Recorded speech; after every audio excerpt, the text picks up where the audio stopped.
Good morning to all of you.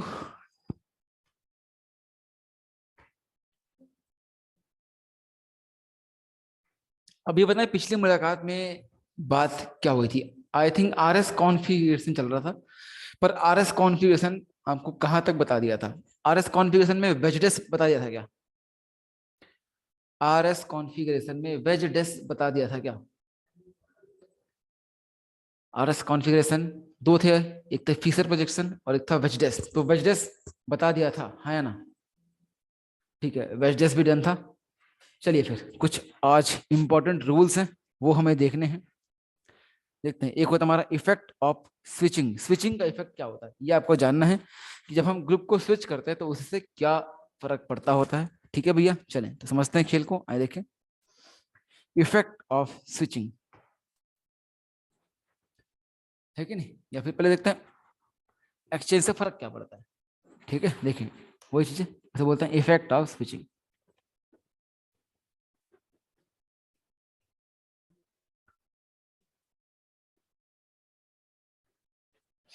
जैसे कि अपन ने देखा था कि आरएस कॉन्फ़िगरेशन में हमें ग्रुप को स्विच करना पड़ा था। ठीक है ना, होमवर्क थे 3 और 4, 3 और 4 होमवर्क थे, तो आपने ट्राई कर लिया होगा। 3 और 4 होमवर्क था तो बन गया वो, कि बताना पड़ेगा कंपाउंड क्या था, बताना पड़ेगा आपको फिर, मैं जानना है तो। वो तो कर लिया होगा आपने। 3 और 4 होमवर्क था, कर लिया आपने। 3 और 4 जो होमवर्क था बताना है क्या? किसी को दिक्कत है तो बताएं, अदरवाइज आगे बढ़ें। अब बोलो यारो, आता है क्या? नो प्रॉब्लम, ओके ग्रेट, शाबाश। चलें तो फिर आगे बढ़ते हैं। कर लिया है सर, वेरी गुड, शाबाश, बहुत अच्छे। चलें तो बात करते हैं इफेक्ट ऑफ स्विचिंग। देखते हैं कि बदलाव लाने से क्या फर्क पड़ता होता है। ठीक है भैया, स्विचिंग का क्या इफेक्ट आता है अपन ये देखने जा रहे हैं। देखें, चलिए सपोज करते हैं मैंने ये एक कंपाउंड लिया है, यहाँ ये एफ, ये सी एल, ये बी आर और ये आई। ठीक है, चलिए बताइए मुझे, इस कंपाउंड का कॉन्फ़िगरेशन निकालना आएगा क्या आपको? इस कंपाउंड का कॉन्फ़िगरेशन निकालना आएगा क्या? फटाफट निकालें और बताएं मुझे कि क्या होगा इसका कॉन्फ़िगरेशन। पहली बात, ये कहाँ है, वेजडेस या फीसर? ये कहाँ है, वेजडेस में या फीसर में? ये कहाँ है, फीसर में है। चलिए निकालिए फीसर प्रोजेक्शन में इफेक्ट ऑफ स्विचिंग, बताएं मुझे।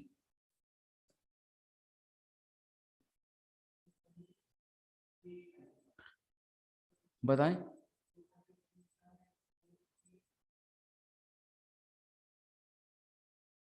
एस आ रहा है, ग्रेट, देखते हैं। चलिए सबसे पहले निकालना था प्रायोरिटी। प्रायोरिटी कहती है कि इसका एटॉमिक नंबर हाईएस्ट है, तो ये 1, ये 2, ये 3 और ये 4। ये है इसकी प्रायोरिटी। प्रायोरिटी के बाद हमें जाना कहाँ होता है, हमेशा 1 से। 1 पर रखा उंगली और रखा 2 की तरफ गया, ऐसा। तो क्या बन रहा है ये, एंटी क्लॉकवाइज। क्या बन रही है, एंटी क्लॉकवाइज। और हमारी जो लोवेस्ट प्रायोरिटी है वो कहाँ मौजूद है, वर्टिकल लाइन पर। तो वर्टिकल पर एंटी क्लॉकवाइज क्या लगेगा, वास। क्या लगेगा, वास। है कि नहीं भैया, ऐसा। तो वर्टिकल पर एंटी क्लॉकवाइज क्या लगेगा, वास लगने वाला है, मतलब क्या लगेगा, एस आने वाला है। एकदम सही जवाब है, एस आएगा। चलिए अब इसमें करते हैं स्विचिंग। स्विचिंग करते हैं, देखते हैं कि स्विच करने से क्या इफेक्ट पड़ता है। देखिए पहले बदलाव ला रहा हूं कहां पर, इस एफ और सीएल को आपस में कर रहा हूं इंटरचेंज। अब इससे जो कंपाउंड बनेगा देखते हैं, कि यहाँ पर एफ था, एफ की जगह पर आएगा सीएल और सीएल की जगह पर आएगा एफ। बाकी दोनों से कोई छेड़छाड़ नहीं की, जो जहां था उसे वहीं रख देंगे। चलिए अब देख लेते हैं मामले को, समझते हैं इस फिर को। देखें अब यहाँ पर क्या होने वाला है, देखा जाए इस केस में। अगेन जब प्रायोरिटी निकालनी होगी तो प्रायोरिटी क्या कहेगी, कि यहाँ पर आएगा नंबर 1, ये आएगा नंबर 2, ये आएगा नंबर 3 और ये आएगा नंबर 4। जाना कहाँ है, 1 से 2, तो 1 से गया 2। बताएं ये क्या आया, क्लॉक की एंटी क्लॉक। अब भी कैसा आ रहा है, एंटी क्लॉक वाइज ही आ रहा है। पर इस केस में आप मुझे बताएं, जब एंटी क्लॉकवाइज आ रहा है तो मुझे बताएं आप कि इस केस में जो लोएस्ट प्रायोरिटी है वो कहाँ है, वर्टिकल या हॉरिजॉन्टल? हॉरिजॉन्टल। और हॉरिजॉन्टल पर एंटी क्लॉकवाइज तो क्या लगेगा भैया, क्या लगेगा, हार। क्या लगेगा, हार। हॉरिजॉन्टल एंटी क्लॉकवाइज आर, मतलब इस केस में जो कॉन्फ़िगरेशन आ रहा है वो क्या आ रहा है, आर कॉन्फ़िगरेशन आ रहा है। क्या आ रहा है भैया, आर। तो इस केस में आर कॉन्फ़िगरेशन आपको देखने को मिल रहा है। ठीक है भैया, मतलब आप बताएं, जब मैंने एक बार स्विच किया, जैसे मैंने पहले किया था वेजडेस में, अगर एक बार स्विच करते हैं तो सिंगल स्विचिंग से, ऑड नंबर ऑफ स्विचिंग से क्या होता है, कॉन्फ़िगरेशन में बदलाव आ रहा है। आ रहा है कि नहीं आ रहा है, बिल्कुल। देखते हैं इवन से क्या होता है। यहाँ पर था ऑड, जब ऑड नंबर ऑफ स्विचिंग कर रहे हैं अपन, वन टाइम किया तो क्या आ गया, बदलाव आ गया। एक बार एक स्विचिंग और करके देखते हैं, अगर 2 बार करेंगे तो इवन बन जाएगा। जैसे यहाँ बदलता हूँ आई और बी आर में, अब इससे जो कंपाउंड बनेगा वो देखते हैं। Cl जहां था वहीं का वहीं, फ्लोरीन वहीं का वहीं, आई की जगह पर बी आर और बी आर की जगह पर आई आ चुका है। चलिए अब इस केस में अगर देखा जाए, निकालता हूं प्रायोरिटी, तो प्रायोरिटी कहती है कि आई क्या होगा, 1, ये 2, ये 3 और ये 4। जाना कहाँ है, 1 से 2, मतलब मामला क्या बन रहा है, क्लॉकवाइज। ठीक है भैया, क्लॉकवाइज। और फ्लोरीन यानी कि लोवेस्ट प्रायोरिटी कहाँ पर दिख रही है आपको, हॉरिजॉन्टल पर।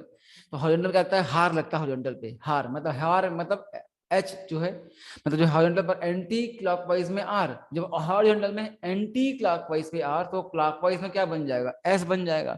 तो क्लॉकवाइज में क्या बन जाएगा, एस, और ये क्या था, क्लॉकवाइज था तो एस। देखिए आप, बिल्कुल प्रॉपर फॉलो हो रही है कि यहाँ पर जो स्विचिंग थी कितनी थी, ये पहली स्विचिंग थी, अब ये कौन सी है, दूसरी स्विचिंग है। मतलब अगर यहाँ देखा जाए 1 से 2, अगर देखा जाए यहां से डायरेक्टली देखता हूं, अगर इस केस में यहां से यहां आता हूं तो कैसा होगा, ये इवन नंबर ऑफ स्विचिंग हो चुकी है, कितनी हो चुकी है, 1, और ये कितनी है, 2। 2 बार स्विच किया अपन ने, इवन नंबर ऑफ स्विचिंग। तो इवन नंबर ऑफ स्विचिंग से जो कॉन्फ़िगरेशन है क्या रहेगा, सेम रहेगा, एस का एस हो गया, देख सकते हैं आप। लेकिन अगर बात करें ऑड नंबर की, ऑड नंबर मतलब क्या, वन टाइम स्विचिंग की, तो पहले क्या था, एस, एस से क्या बन गया है, आर बन गया है, एस से क्या बन गया है, आर, वन टाइम स्विच करने से। फिर आर से अपन ने एक स्विचिंग करी है, यहां पर ये वन स्विच करा अपन ने, तो आर से फिर क्या बन गया, एस बन गया, आर से फिर क्या बन गया, एस। ये क्या है, ऑड का इफेक्ट है, ये भी क्या है, ऑड का इफेक्ट है। मगर यहां देखा जाए, जो एस से एस रह गया है, जो एस था वो एस से एस रह गया, वो क्या था, इवन का इफेक्ट है। तो यही बात हम जान सकते हैं कि ऑड नंबर ऑफ स्विचिंग से क्या होता है, कॉन्फ़िगरेशन रिवर्स हो जाता है, पलट जाता है, बदल जाता है। मगर इवन नंबर ऑफ स्विचिंग से कभी भी कोई इफेक्ट आता नहीं है, ये बात आपको जाननी चाहिए। ठीक है भैया, इसीलिए जब हम वेजिडस कॉन्फ़िगरेशन में एक बार बदलाव कर रहे थे और कंपाउंड का जब निकाल रहे थे कॉन्फ़िगरेशन, तो इसके से बदलाव आ रहा था। ठीक है भैया, कि हमने एक बार बदलाव किया था, चेंज किए थे, वन इंटरचेंज किया था, तो odd number of interchange case में हम उसके कॉन्फ़िगरेशन को रिवर्स करते थे, सामने रूल में लिखा भी था। ठीक है ना, ऐसा ये होता है इफेक्ट ऑफ स्विचिंग। एक और रूल देखते हैं अपन, है कि नहीं एक और रूल देखते हैं। नेक्स्ट रूल ये कहता है हमारा क्या, रोटेशन रूल।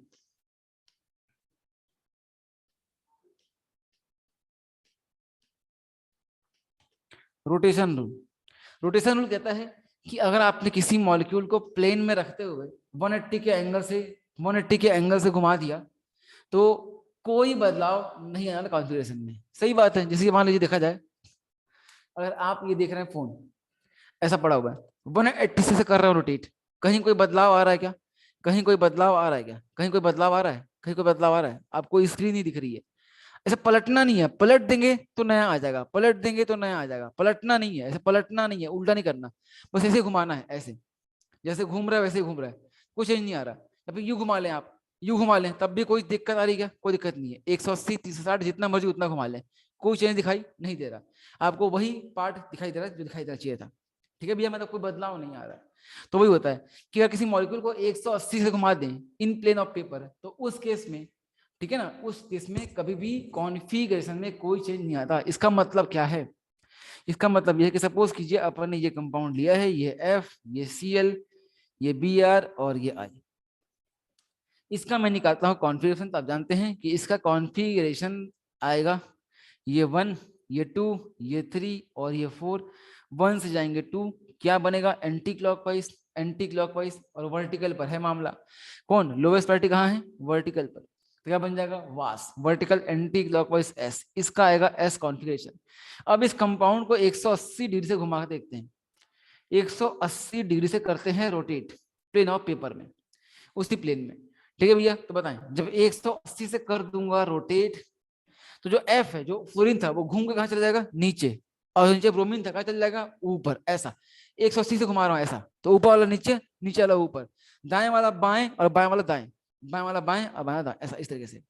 तो एफ कहां जाएगा, ऊपर से जाएगा नीचे की तरफ, बी आर कहां चल जाएगा, ऊपर की तरफ। वैसे ही Cl कहां जाएगा, यहाँ पर, और I कहां चल जाएगा, यहाँ पर, इस तरीके से।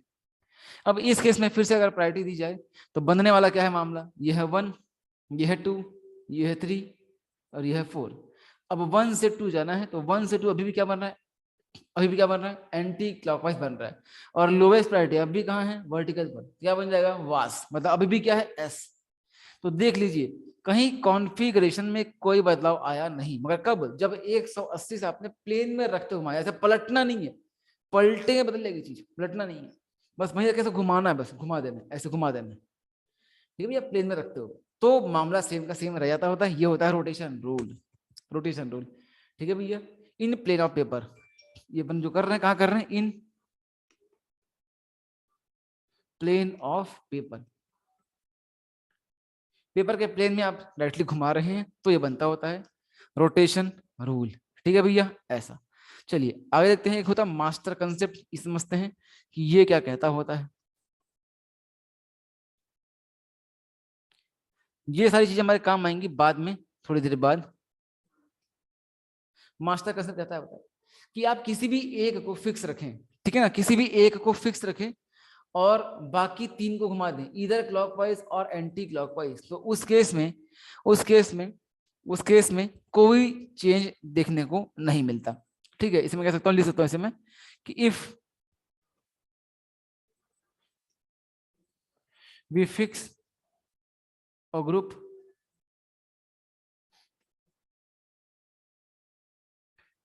And rotate rest of three,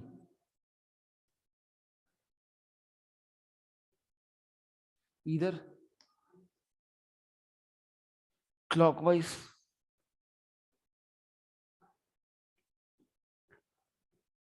और anti clockwise, configuration remains same.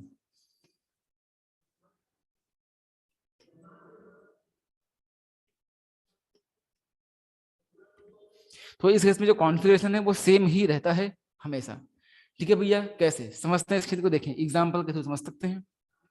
Example क्या कहता है, अगर एग्जाम्पल लिया जाए तो एग्जाम्पल दे सकते हैं आप ऐसा कि सपोज करिए मैंने यही लिया अगेन, ये एफ, ये थोड़ा सा करते छोटा, ये सी एल, ये बी आर और ये आई, ठीक है। अब मैं क्या कर रहा हूँ, जो टॉप वाला है, टॉप मोस्ट है, जो ऊपर की तरफ है, इसे फिक्स कर रहा हूँ, किसी भी को कर सकते हैं, किसी को कर सकते हैं, किसी भी एक को। अब इस एक को फिक्स करके बाकी तीन को क्लॉकवाइज घुमा दें या घुमा दें एंटी क्लॉकवाइज, कोई चेंज आने वाला नहीं है। देखिए कैसे, अब कर रहा है रोटेट, क्लॉकवाइज करता हूं मान लो, या फिर करता हूं एंटी, कोई फर्क नहीं पड़ता। ये वाला जाएगा यहाँ, तो ये वाला कहाँ आएगा, यहाँ, और ये क्या आएगा, यहाँ। तो अपन ने रोटेट कर दिया पूरे एक रिंग में, है ना, ऐसा घुमा दिया। तो इससे जो चीज बनने वाली है वो क्या बनेगी, वो बनेगी कुछ ऐसी, यहाँ एफ है तो सी एल कहाँ जाएगा घूम के, यहाँ जाएगा, आई कहाँ जाएगा नीचे, और बी कहाँ चल जाएगा यहाँ पर, इस तरीके से ये खेल बनने वाला है। अब इन दोनों का निकाल के देखते हैं कॉन्फ़िगरेशन, कोई बदलाव आया या नहीं आया, देखते हैं कोई बदलाव आया या नहीं आया, देखा जाए। अगर पहले वाले निकाला जाए तो इस केस में जो कॉन्फ़िगरेशन आएगा वो क्या आएगा, इसका आएगा 1, इसका आएगा 2, इसका आएगा 3 और इसका आएगा 4। मूवमेंट कहाँ से कहाँ होगी, 1 से 2 की तरफ होगी, मतलब क्या बनने वाला है, एंटी क्लॉकवाइज। और जो लोएस्ट प्रायोरिटी वो कहाँ है, हॉरिजॉन्टल पे, तो वास्ट लगेगा, कॉन्फ़िगरेशन क्या जाएगा, एस। यहाँ तो एस आ रहा है, इसका भी एस आ जाए तो एक नई ट्रिक बन जाएगी कि एक को पकड़ के बाकी तीन को घुमा दो, कोई फर्क पड़ता नहीं है। देखें कैसे, यहाँ देखा जाए, अगर देखा जाए इस केस में, अगेन यहाँ पर भी देता हूँ प्रायोरिटी, तो ये बन जाएगा 1, ये बन जाएगा 2, ये बन जाएगा 3 और ये बन जाएगा 4, इस तरीके से। तो 1 2 3 4, 1 2 3 4, ठीक है भैया। अब इस केस में करना क्या है फिर हमें, देखें इस केस में करना क्या है, इस केस में अब क्या करना है, 1 से 2 जाना है, ये क्या 1 से 2, बताएं क्या बन रहा है अगेन मामला, एंटी क्लॉकवाइज। पर इस केस में भी जो लोएस्ट प्रायोरिटी अभी भी कहाँ है, टॉप प्रायोरिटी पर ही है, कहाँ है, टॉप प्रायोरिटी पर ही, मतलब कहाँ पर, वर्टिकल लाइन पर। और वर्टिकल लाइन पर एंटी क्लॉकवाइज क्या लगेगा, वास, और वास का मतलब क्या होता है, एस कॉन्फ़िगरेशन। तो आप देख सकते हैं कि कॉन्फ़िगरेशन में कहीं कोई चेंज आपको देखने को नहीं मिल रहा, रिमेन्स सेम।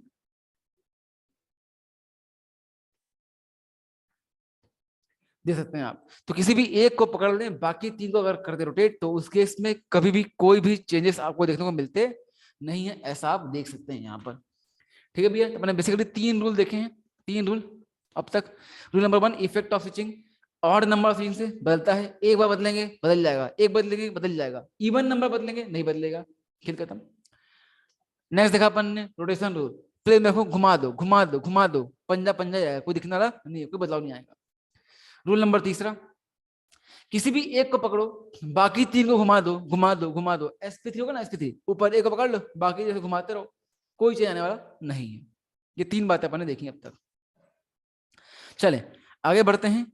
ठीक है भैया, तो ये तीन थे हमारे मास्टर कंसेप्ट, अब आगे बढ़ना चाहिए। नेक्स्ट लेते हैं, अगला आएगा कॉन्फ्लिक्ट। आरएस में बस इतना था मामला, आरएस आपको निकालना आ गया है, कुछ कंसेप्ट बताए हैं जिसका इस्तेमाल भविष्य में करेंगे अपन अभी कुछ देर में।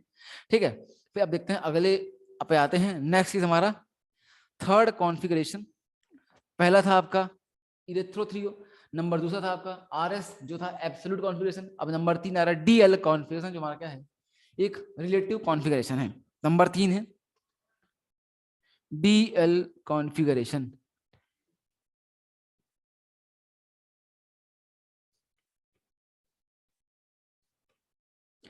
बात करते हैं डीएल कॉन्फ़िगरेशन की।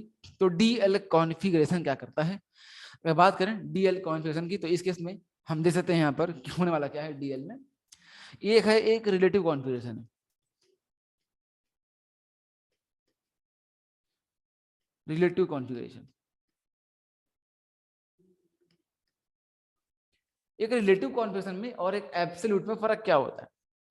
एब्सोल्यूट मतलब मान लो, जिसमें मान लो कोई दो इंसान बैठे हैं, एक का केजी, एक का वेट है 100 किलो और एक का वेट है 50 किलो, तो ये क्या है, एब्सोल्यूट वेट है, इसका कितना है 50 केजी, उसका कितना है 100 केजी। ऐसा अगर आपसे बोलूंगा मैं, पूछूंगा एक का वेट 100 किलो है और एक का वेट है करीब 50 किलो, तो आपसे पूछूंगा 50 किलो, आपके दिमाग में पिक्चर बन जाएगी कि हाँ भाई इसका वेट ऐसा है, इसका मतलब ऐसा ऐसा बॉडी बॉडी फिर ऐसा होगा। 100 केजी सोच के आपके दिमाग में आ जाएगी इमेज कि हाँ भाई इसका जो बॉडी का शेप है वो ऐसा ऐसा होना चाहिए, इस तरीके से। अब इन दोनों में अगर मैं आपस में करता हूँ रिलेट, ये क्या हुआ एब्सोल्यूट कि 50 के हैं आप 100 के हैं, एब्सोल्यूटली आपका वेट इतना है। पर क्या होता है रिलेटिव, किसी एक के रेस्पेक्ट में, किसी एक को मानो रेफरेंस और उसके रेस्पेक्ट में दूसरे का बताओ। मान लो ए का वेट 50 केजी और बी का 100 है, क्या बोलेंगे आप कि भाई ये इससे 2 गुना भारी है। अब मैं बोल रहा हूं आपसे कि फलाना आदमी उस आदमी से 2 गुना भारी है, आपके दिमाग में दोनों की इमेज नहीं बन वाली, दोनों की इमेज नहीं बन वाली। आपको क्या पता कि एक 100 का है एक 200 का है, या 50 का है या 100 का है, या 10 किलो का और 20 किलो की बच्ची बात हो रही है, बच्चों की बात हो रही है, कुछ नहीं पता आपको। जब तक आपको एक का वेट पता ना हो तब तक आप दूसरे का बता नहीं सकते। हाँ अगर मैं एक का बता दूं तो एक आदमी 10 किलो का है तो दूसरा 20 किलो का है, मतलब बच्चों की बात चल रही है। एक 50 का एक 100 का है, मतलब बड़ों की बात चल रही है, इस तरीके से है कि नहीं, इस तरीके से एक 100 का एक 200 का है, मतलब सुमो पहलवान की बात चल रही है, सुमो की बात चल रही है, इस तरीके से है कि नहीं। तो ऐसा हो सकता है, तो भाई आपको उसके लिए एक न एक का पता होना जरूरी है, तब आप कर पाएंगे मामले को ऐसा। ठीक है भैया, ऐसा होता है खेल। तो देखते हैं रिलेटिव कॉन्फ़िगरेशन मतलब डीएल में किसी के रेस्पेक्ट में हमें कॉन्फ़िगरेशन देना पड़ता है। अब वो चीज क्या समझते हैं, किसके रेस्पेक्ट में देना पड़ता है। देखें तो कुछ इंपॉर्टेंट लाइनें इसके लिए, कि जो डीएल कॉन्फ़िगरेशन है वो ओपन करते हैं इस्तेमाल किसके लिए, कार्बोहाइड्रेट और अमाइनो एसिड्स के लिए। ठीक है भैया, लिखें डीएल कॉन्फ़िगरेशन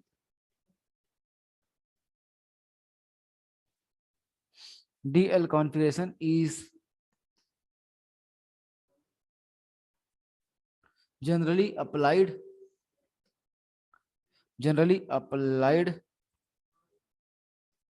for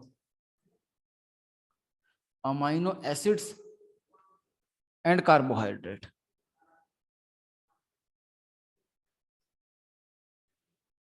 ये दो के लिए इसका करते हैं अप्लाई। सेकंड चीज जिसमें काम की है, यहां पर जिसके रेस्पेक्ट में, जिससे रिलेट करते हुए हम आंसर देते हैं उसका नाम क्या होता है, उसका नाम होता है डी ग्लिसरल्डिहाइड। तो हम यहां पर बात कर सकते हैं the basic unit,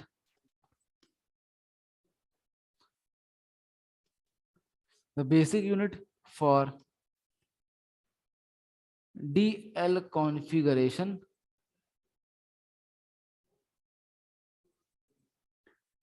is glyceraldehyde।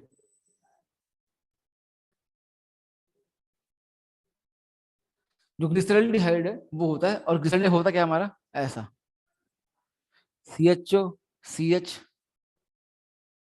CH2 OH और ये OH, ये आपका ग्लिसरल्डिहाइड है। इसके रेस्पेक्ट में डी और एल बोला जाता है। कैसे अपन सीखेंगे अभी देखिए। फिर आता क्या, ये तो बात थी कि किसके लिए करते हैं इस्तेमाल और किसके रेस्पेक्ट में देते हैं, ये बात पूछी जाती है कि किसके रेस्पेक्ट में दिया जाता है, ग्लिसरॉल्डिहाइड के रेस्पेक्ट में दिया जाता है। ठीक है भैया, डी ग्लिसरॉल्डिहाइड। आइए देखिए, फिर है तुम्हारे rules.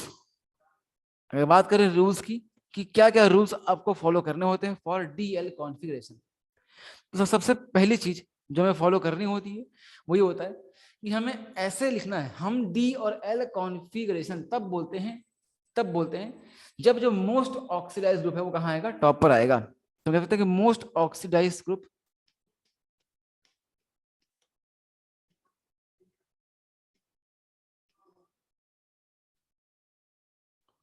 must be present on top position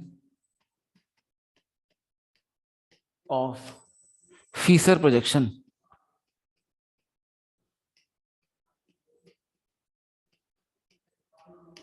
ठीक है भैया, इसमें आपको अपन ने पढ़ा नहीं, अपन ने ऑक्सीडेशन बाद में आएगा है कि नहीं। तो इसके आपको मैं ग्रुप का जो ऑर्डर है वो देता हूँ, जो ऑर्डर है वो दे देता हूँ कि मोस्ट ऑक्सीडाइज ग्रुप आपको किसको मानना है। सबसे पहले कार्बोक्सिलिक एसिड, इसके बाद आप देखेंगे एल्डिहाइड, फिर आपको देखना है अल्कोहल की तरफ, और लास्ट में आपका आता है एल्काइल पार्ट, इथाइल मिथाइल कुछ भी इस तरीके से। तो ये ऑर्डर जो है आपको फॉलो करनी है ऑक्सीडाइज्ड ग्रुप का, कि इन ग्रुप को आपको टॉप पोजीशन पर रखना आना चाहिए। ठीक है भैया, ऐसा ये मामला पहला हो जाएगा। सबसे पहले हमें टॉप पर रखना है किसको, मोस्ट ऑक्सीडाइज्ड ग्रुप को। सेकंड रूल, रूल नंबर 2, ये कहता है जब एक बार आपने मोस्ट ऑक्सीडाइज ग्रुप को टॉप पर रख दिया, अगर एक बार आपने मोस्ट ऑक्सीडाइज ग्रुप को टॉप पर रख दिया, तो उसके बाद आपको करना क्या चाहिए, उसके बाद आपको करना चाहिए कि आप कार्बन चेन को वर्टिकल लाइन पर रखें। तो हम कह सकते हैं कि carbon chain should be present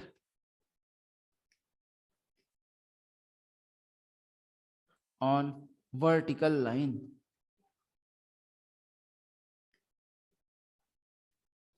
carbon chain should be present on vertical line, जो कार्बन चेन है वो वर्टिकल लाइन पर होना चाहिए।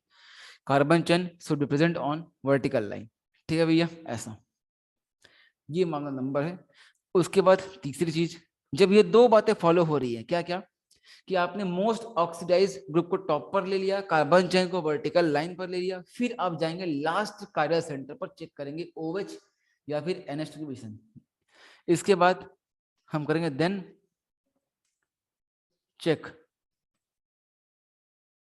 Position of OH/NH2 on last chiral carbon, last chiral carbon. ठीक है भैया, लास्ट कायरल कार्बन पर आपको NH2 और OH की चेक करनी पोजीशन। और करना क्या है कि अगर जो OH है या फिर जिसे हम कहते हैं NH2, ये जो चीज है वो प्रेजेंट है, प्रेजेंट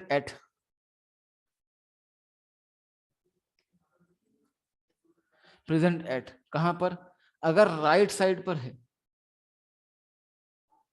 अगर राइट साइड पर है तो उस केस में हम इसे बोलते हैं क्या, डी कॉन्फ़िगरेशन। और वही अगर कहां है, लेफ्ट साइड पर है, तो इस केस में बोलते हैं इसे एल कॉन्फ़िगरेशन। आ रहा मामला ऐसा। ये पूरा रूल है जिसका इस्तेमाल हमें करना है। एग्जाम्पल के फॉर्म में समझते हैं, जो हमारा रेफरेंस मॉलिक्यूल था ग्लिसरॉल्डिहाइड, उसी के बेस पे अपन ने लिखा था, क्या था ये, CHO CH CH2OH और ये OH। ठीक है भैया, ये क्या था हमारा ग्लिसरॉल्डिहाइड।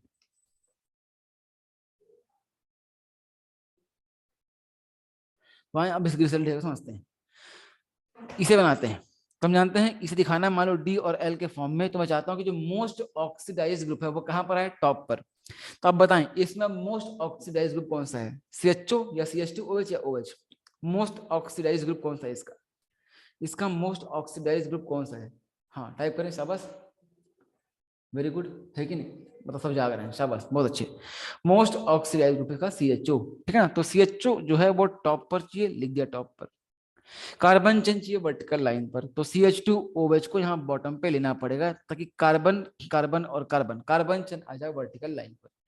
इसके बाद ओवेज की चेक करनी है पोजीशन, माना कि ओवेज कहाँ है, राइट साइड पर। इस तरीके से अगर ये खेल बन रहा है तो मैं कह सकता हूँ कि मोस्ट ऑक्सीडाइज्ड ग्रुप टॉप पर है, कार्बन चेन वर्टिकल लाइन पर है, और उस टाइम पर जो ओवेज है कहाँ है, राइट साइड पर। तो ये क्या बन जाएगा, ये क्या है, डी ग्लिसरल्डिहाइड। क्या ये डी ग्लिसरल्डिहाइड है, यही क्या है, डी ग्लिसरल्डिहाइड। ठीक है भैया। अब एक बड़ी बात एग्जाम में पूछी जाती है कि डी फॉर्म और एल फॉर्म में क्या संबंध है, जो कैपिटल डी और कैपिटल एल है दोनों फर्क क्या है।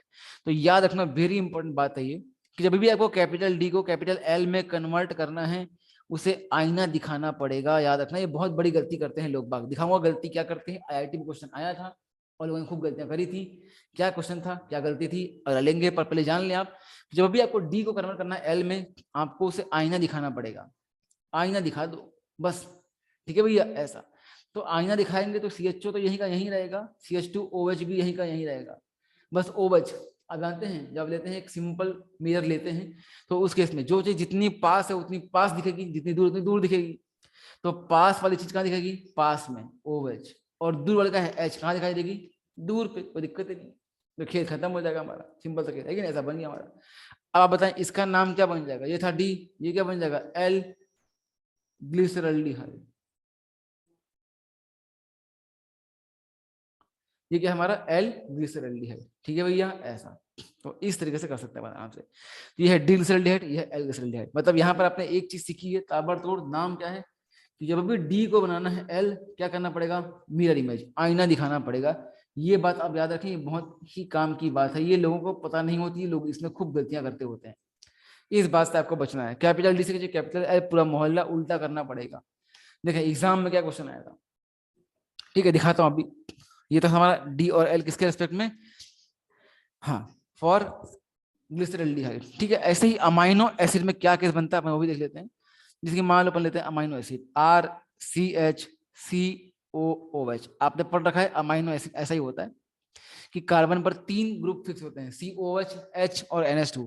एक एल्काइल पार्ट बदलता रहता है और एल्काइल पार्ट के बदलने से नए नए अमाइनो एसिड बनते हैं। आपने बायो में पढ़ रखा है ये, ग्लाइसिन हो गया, वैलिन हो गया, है कि नहीं, सिस्टीन, मिथ्योनिन, आपने सब पढ़ रखा है ये सब, ऐसा।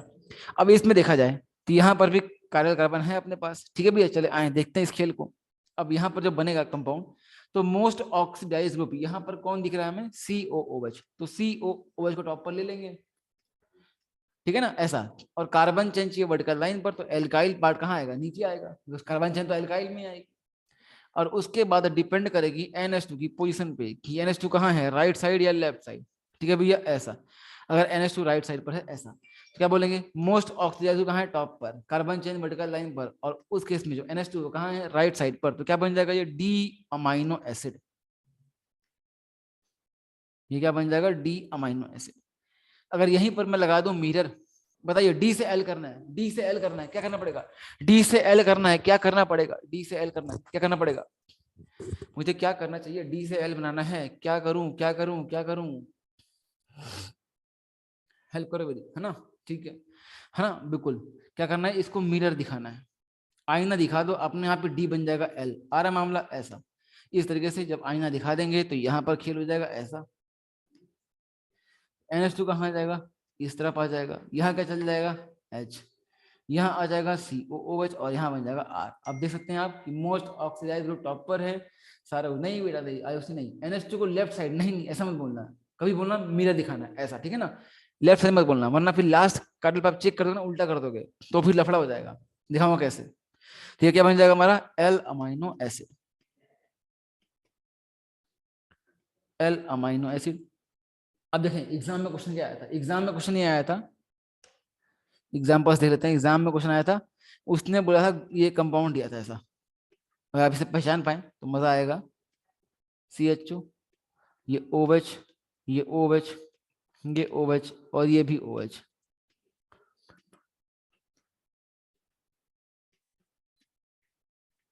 ऐसा ये खेल है। इसका नाम जानते हैं क्या, कौन है ये, जानते हैं कौन है ये, कौन है ये,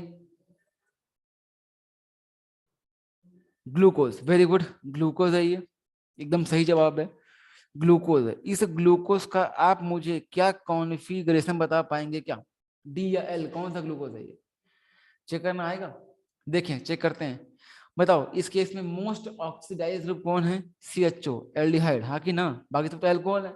मोस्ट ऑक्सीडाइज ग्रुप टॉप पर है। कार्बन चेन, ये लाइंस देखें आप, वर्टिकल लाइन पर है कार्बन चेन, है कि नहीं? इस तरह से, ये क्या है? कार्बन है, तो कार्बन चेन वर्टिकल लाइन पर भी है।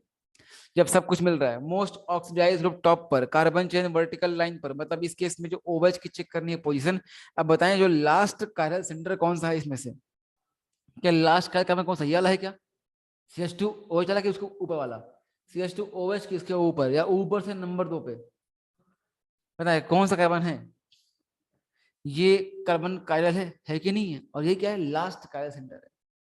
ठीक है भैया, last chiral centre, last chiral carbon पर आपको चेक करनी है ओवेज की पोजीशन।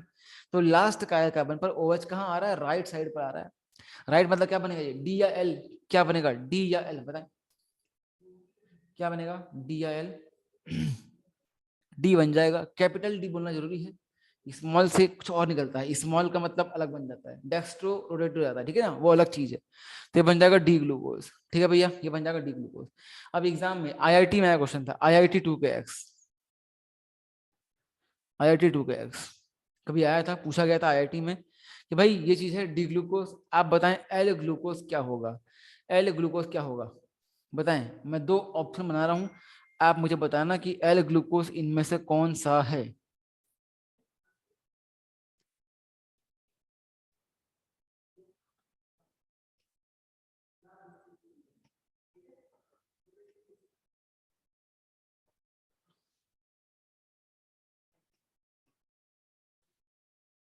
क्या ये एल ग्लूकोज है?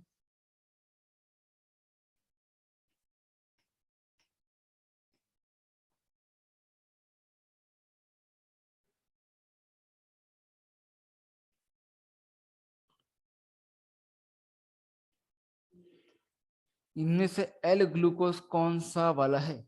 1 या 2? एल ग्लूकोज कौन सा है? एल ग्लूकोज कौन सा है? ये है फर्स्ट, ये सेकंड, 1 और 2 में से कौन है एल ग्लूकोज? शाबाश, बस इतना बता दिया आपने, मतलब आज की पढ़ाई सफल हो गई यहाँ पे। ठीक है ना, बहुत बढ़िया, शाबाश, बहुत अच्छे। आयुषी कुमारी, आपका रिस्पॉन्स नहीं आया, I am waiting for you. बताएं। ठीक है ना भैया, इसका क्या आ जाएगा आंसर? आंसर आएगा बिल्कुल ये नंबर 2 करेक्ट है। क्यों? जब भी डी से एल बनाया, लोगों ने क्या पता है, उसमें लोगों ने ये गलती की थी, खूब गलती करी थी, ये क्या है, गलत है कि लोग क्या करते हैं, खाली यहां पर बदल देते थे, ये चलता था एकदम रॉन्ग। जब भी कोई चीज चलती है गलत, तो आईआईटी क्या करती है, सही करती है उसको। कैसे करती है? एग्जाम में डाल देती है, फिर सबको चल जाता पता कि क्या सही और क्या गलत है, इस तरीके से। तो लोग पहले ये करते थे कि लास्ट कार्य सेंटर पर चेंज कर दो, पलट दो, उल्टा कर दो, तो डी से बन जाएगा एल, जो गलत है। सच्चाई क्या है उसकी? मिरर इमेज, जो क्या बनेगा, ये है। ये क्या है इसकी? Mirror image, mirror image. तो ये है आपका डी ग्लूकोज से क्या बन जाएगा? L glucose. अच्छा, जो बीच में जो बनाई है अपन ने इमेज, जो बीच में बनाई है अपन ने, ये कंपाउंड कैसा होगा? डी या एल कैसा होगा? ये जो नंबर 1 कंपाउंड है कैसा होगा? डी या एल क्या होगा? डी या एल में से क्या होगा? एल होगा, डेफिनेटली एल तो होगा, पर ये एल ग्लूकोज नहीं होगा। एल तो सही है, पर ये एल ग्लूकोज नहीं है। आपको चीज सेम रखनी है, चीज को सेम रखने के लिए आपको मिरर दिखाना है। डी से एल करने के लिए मिरर दिखाना है, डी से एल तो बन जाएगा, पर सेम चीज का डी और सेम चीज का एल बनाना है, तब आपको मिरर दिखाना है। तो डी ग्लूकोज से एल ग्लूकोज चाहिए, तो मिरर दिखाना पड़ेगा। तो ये कंपाउंड भी एल तो है, पर ये एल क्या है? ये एल ग्लूकोज नहीं है, क्या है? एल आयोडोज है, एल आयोडोज। ग्लूकोज के 16 अलग अलग बनते हैं आइसोमर, 16 बनते हैं, उनमें से एक वो भी होता है एल आयोडोज। तो ये एल आयोडोज है, ग्लूकोज नहीं है, हमारा मामला ऐसा। चलिए, तो ये था खेल।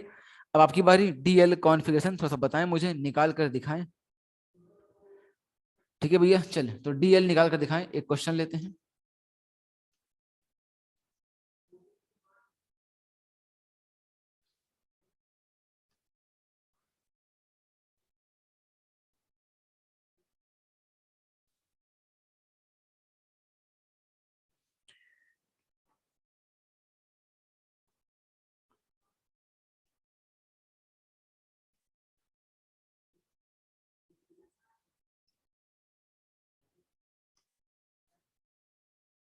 ये दो कंपाउंड है, यहाँ बना के दिखा दे आप मुझे। DL कॉन्फ़िगरेशन निकाल कर दिखा दें।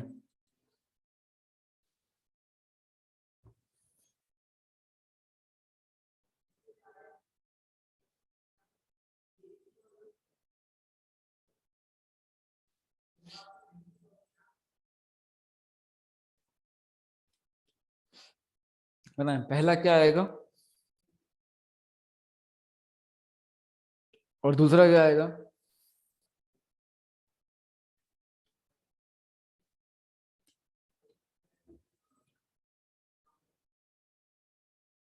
चलिए चेक करते हैं। करूं फिर मैं? वेरी गुड, शाबाश, अच्छा पकड़ लिया आपने, वाह क्या बात है, सबने सही कर दिया, मजा आ गया। देखें, तो यहाँ बेवकूफ बनाया गया हल्का सा जहर छोड़ा सा मैंने, पर आपने बच गया उससे, है कि नहीं? देखें यहाँ पर लिखा है CHO का, तो CHO में क्या हो रहा है? यहाँ पर आप देखते हैं कि यहाँ पर मोस्ट ऑक्सीडाइज्ड ग्रुप टॉप पर है, कार्बन चेन वर्टिकल लाइन पर है। क्या चेक करनी है फिर? लास्ट कायरल सेंटर, ये क्या है? लास्ट कायरल सेंटर, और यहाँ पर OH कहाँ आ रहा है? राइट साइड पर, तो ये क्या बन जाएगा? D। ये तो D है, कहीं कोई दिक्कत नहीं है। ठीक है भैया, यहाँ देखते हैं अब इस केस में ये D है या L है। इस केस में आपने L बोला, पर क्यों L बोल रहे हैं, D क्यों नहीं बोल रहे हैं? यहाँ तो OH राइट साइड पर है। देखिए, ये मोस्ट ऑक्सीडाइज्ड ग्रुप टॉप पर है, कार्बन चेन वर्टिकल लाइन पर भी है, कार्बन कार्बन लाइन से। फिर आपको चेक करना होता है OH की पोजीशन। हाँ एग्जैक्टली, कायरल कार्बन चाहिए, लास्ट कायरल सेंटर पर। अगर यहाँ देखा जाए ध्यान से तो H और H दो वैलेंसी में कायरल नहीं है, ये कार्बन है जो कायरल है, तो लास्ट कायरल सेंटर कौन बना? ये वाला। और लास्ट कायरल सेंटर पर OH की पोजीशन कहाँ आ रही है? कहाँ आ रही है? लेफ्ट साइड पर। तो क्या बन जाएगा? ये L बन जाएगा। शानदार सवाल था, बेहतरीन खेल। चलिए, अब इस पर एक क्वेश्चन और लेकर आपको दिखाता हूं मैं कि अपन जो रोटेशन वगैरह सीखे हैं उसका फायदा कैसे आने वाला है। देखिए, सपोज करते हैं ऐसा कंपाउंड आ गया, ये अपन ने लिया CHO, यहाँ पर आ गया OH, यहाँ आ गया H। अब इस केस में आ रहा है, यहाँ आ रहा है ये OH, यहाँ आता है H, और यहाँ ले लेते हैं, नहीं नहीं थोड़ा सा बदलता हूँ, यहाँ लेते हैं CH3 और यहाँ ले लेते हैं H। ऐसा कंपाउंड आ गया मान लो। अब इस केस में बोला गया कि आप मुझे बताएं भैया कि क्या होगा इस केस में D और L कॉन्फ़िगरेशन। तो इस केस में देखें अपन ध्यान से, हम जानते हैं, फिर बात की जाए सबसे पहले हम देखते हैं, क्या देखते हैं हम, हमें जानना होता है कि भाई इस कंपाउंड की बात करी जाए तो मोस्ट ऑक्सीडाइज्ड ग्रुप टॉप होना चाहिए, टॉप पर है, कहीं कोई दिक्कत नहीं। कार्बन चेन चाहिए वर्टिकल लाइन पर। अरे कार्बन चेन वर्टिकल लाइन पर है क्या? कार्बन चेन वर्टिकल लाइन पर है क्या? कार्बन चेन वर्टिकल लाइन पर है क्या? नहीं है इस केस में। तो कार्बन चेन को वर्टिकल लाइन पर लाना पड़ेगा, इसीलिए अपन ने सीखे थे रोटेशन वाले रूल वगैरह। ठीक है भैया, तो एक जो अपन ने मास्टर कंसेप्ट सीखा था कि अगर एक को सेम रखते हुए एक वैलेंसी पकड़कर बाकी तीन घुमा दो, सबको सेम रहता है। तो मैं इस वैलेंसी को, जो ऊपर वाली इस वैलेंसी को सेम रखते हुए बाकी तीन को आपस में कर रहा हूँ रोटेट, ताकि कार्बन चेन वर्टिकल लाइन पर आ जाए। अब कार्बन चेन वर्टिकल लाइन पर चाहिए तो CH3 कहाँ पड़ेगा? यहाँ पर पड़ेगा, तब कार्बन चेन आएगी वर्टिकल लाइन पर। जब CH3 यहाँ आएगी तो H का चल जाएगा इसकी जगह पर, और ये OH कहाँ जाएगा? इसकी जगह पर। ठीक है भैया, तो कंपाउंड एक्चुअली बन क्या जाएगा? CHO ऐसा, यहाँ आएगा CH3, ये OH था वो यहाँ आ जाएगा, और H कहाँ चल जाएगा? यहाँ पर। तो अगर पहले इस स्ट्रक्चर में देखा जाए तो OH कहाँ दिख रहा था? लेफ्ट साइड पर जब हमने अपने रूल के अकॉर्डिंग गए, कार्बन चेन वर्टिकल लाइन पर ले रहे हैं अपन, तो उस केस में देखा जाए तब OH कहाँ आ रहा है? राइट साइड पर। तो इस केस में आंसर क्या आना चाहिए? D आना चाहिए, पर दिख क्या रहा था? L दिख रहा था, जो गलत था। ठीक है भैया, ऐसा। तो ये एक शानदार क्वेश्चन बनता होता है। बस इतना ही होता है इस खेल में, DL कॉन्फ़िगरेशन में। ठीक है, चलिए अब आगे बढ़ते हैं, देखते हैं नेक्स्ट इसमें। ये हो गया DL। ठीक है भैया, आगे अब इसमें आप D और L निकालना आपको आ जाएगा आराम से। इराइथ्रोस थ्रियोस बता दिया गया है, DL हो गया, RS हो गया, the last one, the fourth configuration जिसका नाम है हमारा स्मॉल d और स्मॉल l, है कि नहीं? आप जानते हैं number fourth configuration D and L configuration.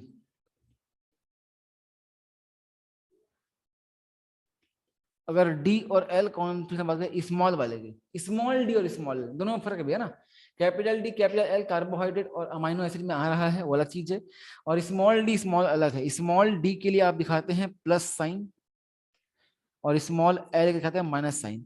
ये बताता है हमारे ऑप्टिकल रोटेशन को। D for dextro rotatory, L for laevo rotatory. तो ये आप किसी भी कंपाउंड में देखकर नहीं बता सकते। आई रिपीट, ये पूछा जाता है ऐसी कंपाउंड देगा है कि नहीं, ऐसी कंपाउंड दे देगा COH ऐसा ऐसा लिख के, OH यहाँ HOH ऐसे दे देगा। अब पूछेगा डी है एल है, और ऑप्शन में आपको दिखाई देगा small D small L capital D capital L. आप होते हैं कंफ्यूज, जबकि वो तो सबसे अच्छा क्वेश्चन है। क्यों? बिकॉज स्मॉल डी और स्मॉल एल तो सोचना ही नहीं है उस केस में, सोचना ही नहीं है। क्यों? स्मॉल डी और स्मॉल एल अपन जानते हैं कि कैसा है, ये एक्सपेरिमेंटल है कि नहीं। अपन इसको निकालते हैं कैसे, एक्सपेरिमेंटली। ये होता है एक्सपेरिमेंटल बाई पोलारीमीटर। ठीक है भैया, कोई बोले कि स्मॉल डी स्मॉल एल बताना वाला कंपाउंड देखकर बोलना कि नहीं बता सकते। स्मॉल डी और स्मॉल एल बताया नहीं जा सकता, ये क्या है, एक्सपेरिमेंटल है, इसे ध्यान रखें, वेरी इंपॉर्टेंट मामला। ये खाली अपन निकालते हैं एक्सपेरिमेंटली देखकर। ठीक है भैया, एक्सपेरिमेंटल जिससे पोलैरिमीटर जो डिवाइस है जो दिखाया था स्टार्टिंग में, डेक्स्ट्रो और लीवो आप देखकर नहीं बता सकते, इसे आपको डिवाइस से चेक करना पड़ता है किसी भी कंपाउंड में।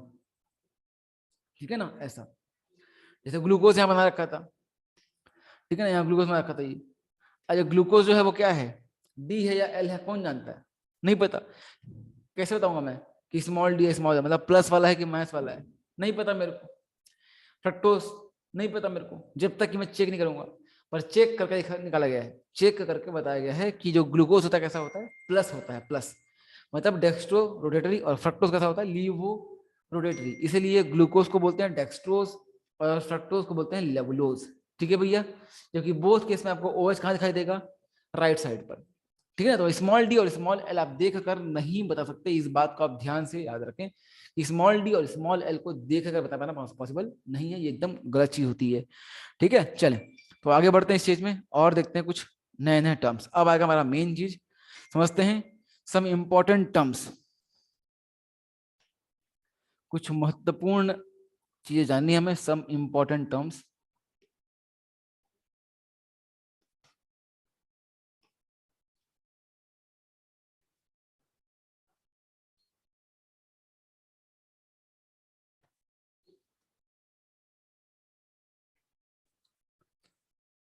सम इंपॉर्टेंट टर्म्स। अब उस इंपॉर्टेंट टर्म्स देखते हैं कि क्या होता है मामला। देखिए, चार यहाँ पर टर्म सीखने आपको। एक होता है एनांशियोमर, एक होता है डायस्टेरियोमर, एक होता है राइसोमिक मिक्सचर, और एक होता है मीजो कंपाउंड। चलिए समझते हैं खेल को। सबसे पहला इसमें आएगा हमारा क्या, number 1 is इनांशियोमर।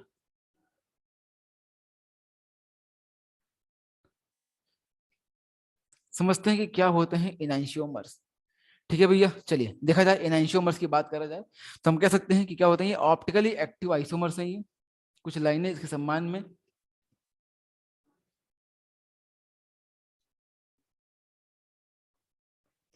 Optically active isomers which are mirror images of each other, which are non superimposable, which are non superimposable mirror images of each other। ठीक है भैया, मतलब क्या है ये इनांशियोमर क्या होते हैं, इनांशियोमर क्या होते हैं, non superimposable mirror images of each other. मतलब क्या होता है, जैसे कि मान लो ये हाथ है, ये हाथ है, दोनों आपस में क्या है, एक दूसरे की मिरर इमेज। अगर बीच में रख दोगे दर्पण, यही चीज दिखाई देगी। अब इसको इसके ऊपर रखता हूँ, सुपर इम्पोज हो पाएगा क्या, नहीं हो पाएगा। यहाँ उठा रहा है, यहाँ उठा रहा है, सुपर इम्पोज नहीं हो पाएगा, नहीं हो पाएगा। ऐसा है, बन रहा है मिरर इमेज पर रखा, सुपर इम्पोज नहीं हो पा रहा है, सुपर इम्पोज नहीं हो पा रहा है, ये नहीं हो पा रहा है। तो मतलब क्या है, इनांशियोमर का सबसे बढ़िया एग्जांपल आपकी हथेली है। दोनों आ रहा मामला, दोनों हथेली क्या बोलते हैं आपस में, क्या है, इनांशियोमर्स हैं। ऐसा क्यों बोल रहा हूँ, because both are mirror images of each other. दोनों ही आपस में क्या है, मिरर इमेजेस हैं, पर सुपर इम्पोज होती नहीं है। तो इसे non superimposable mirror images को क्या बोलते हैं, इनांशियोमर बोलते हैं। क्या बोलते हैं, इनांशियोमर। यहाँ पे इनासी हो गया है, ये इस पे तो सही कर लेना, इसे सही कर देता हूँ, इनांशियोमर।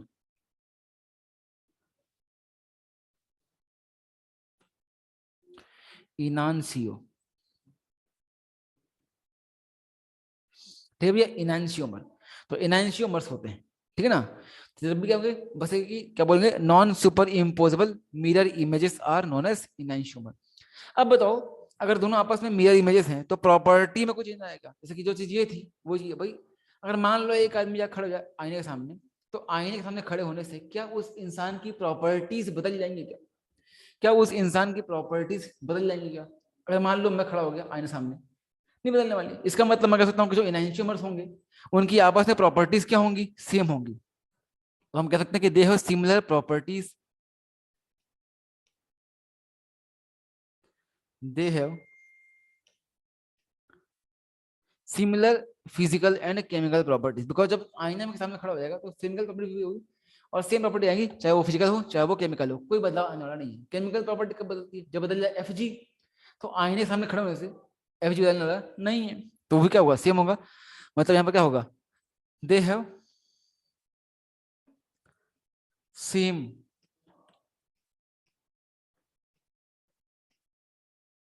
Physical and chemical properties. जितने भी फिजिकल और केमिकल प्रॉपर्टीज हैं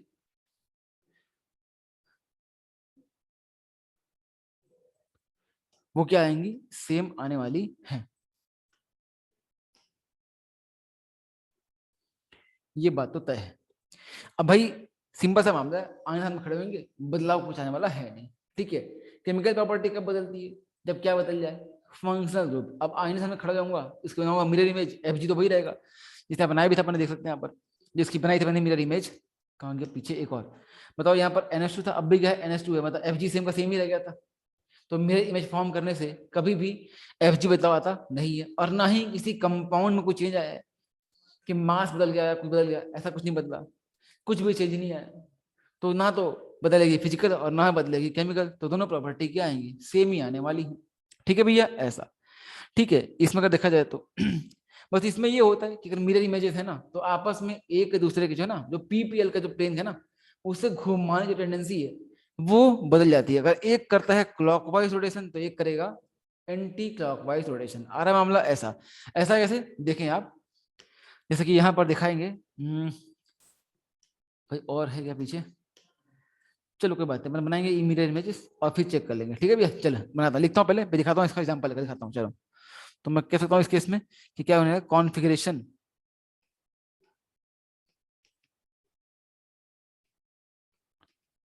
इन ब्रैकेट RS जो कॉन्फ़िगरेशन है एग्जैक्टली अपोजिट,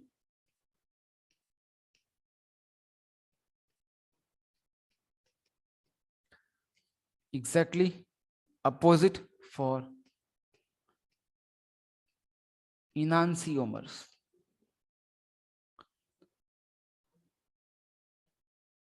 ठीक है भैया, इनांसियोमर्स। अच्छा ये भी तो कि अगर RS ठीक है अपोजिट आ रहा है, हमने लिखा ऊपर कि ऑप्टिकली एक्टिव होते हैं ये ऐसे आइसोमर्स हैं जो आपस में ऑप्टिकली एक्टिव होते हैं। बहुत अच्छी करने वाली, एक मिनट ना,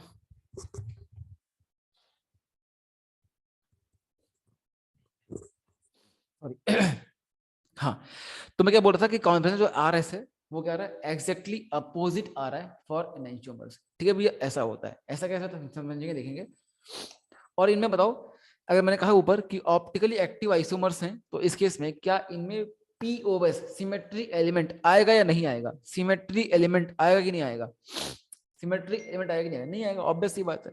ठीक है, पहले इसको समझते हैं कि कैसे आता है अपोजिट, लेते हैं नेक्स्ट। देखें, देखिए मान लो मैंने ये एक बनाया, ये FCl Br I, ठीक है, और इसकी ड्रॉ करूंगा मिरर इमेज, लो ड्रॉ कर रहा हूं मिरर इमेज, ड्रॉ किया, बताना क्या आएगा। ऊपर क्या था, F वहीं का वहीं रहेगा, Br वहीं का रहेगा, Cl कहाँ आ जाएगा पास, और I कहाँ चल जाएगा यहाँ पर। अब बताओ, अपने आप ही दिखाई देगा आपको, जो अपन ने कंसेप्ट सिखाए थे, कंसेप्ट इसे सिखाए थे कि मान लो खटाखट निकालना है रिलेशन, तो कैसे निकालूंगा। देखें आप कि यहाँ पर F जहाँ था और Br जहाँ था वहीं का वहीं रह गया। बस हुआ क्या है कि Cl और I ने आपस में बदल ली है पोजीशन। तो बताओ आप मुझे कि इंटरचेंज कैसा होगा, इवन या ऑड, इवन या ऑड, इंटरचेंज कैसा हुआ था, इवन या ऑड, ऑड हुआ है, तो जो भी कॉन्फ़िगरेशन होगा ठीक उल्टा आने वाला है। अगर एक इसका आर है तो उसका एस आएगा, उसका एस है तो उसका आर आएगा। सिंपल सा खेल है। आओ निकाल के देख लेते हैं एक बारी, सिंपल सा खेल, ऐसे फास्ट करने के लिए, वरना आपको बार बार आर एस निकालना पड़ेगा। वो जो इंटरचेंज तरीका है उससे आप फास्ट कर सकते हैं, अदरवाइज आपको बार बार निकालना पड़ेगा। देखिए कैसे, यहाँ पर आयोडीन कैसा होगा first, bromine second, chlorine third, fluorine fourth, इस तरीके से। अब इनमें चेक कर लेते हैं अपन। बताएं तो 1 से 2 जाना है तो 1 से 2 जाएंगे, क्या बनेगा, क्लॉक की एंटी क्लॉक वाइज। और जो लोएस्ट प्रायोरिटी कहाँ है, वर्टिकल पर, तो लगेगा वास, ये बनने वाला है एस कॉन्फ़िगरेशन।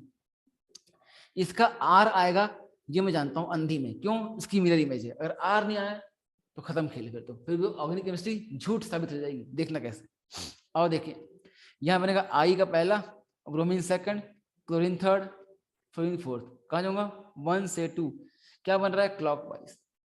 अब बताओ आप कि जब लोएस्ट प्रायोरिटी वर्टिकल पर है तो क्लॉकवाइज में क्या आता है, आर आता है। लो आंसर आ गया है कि नहीं। मैं कहा था ना अंधी में अगर कभी भी बन रही है मिरर इमेज, तो कल को ऐसी आएगा, मान लो कि 2 कंपाउंड दिखाई देंगे सिंगल कायरल सेंटर वाले, और दोनों आपस में मिरर इमेज है, तो वो आपस में क्या कहलाएंगे, इनैंशियोमर। इसलिए आपस में दोनों क्या कहलाएंगे, इनैंशियोमर हैं। ये दोनों आपस में क्या है, इनैंशियोमर हैं। ये दोनों आपस में क्या है, इनैंशियोमर्स। ये होता है इनैंशियोमर्स की non super imposable mirror images.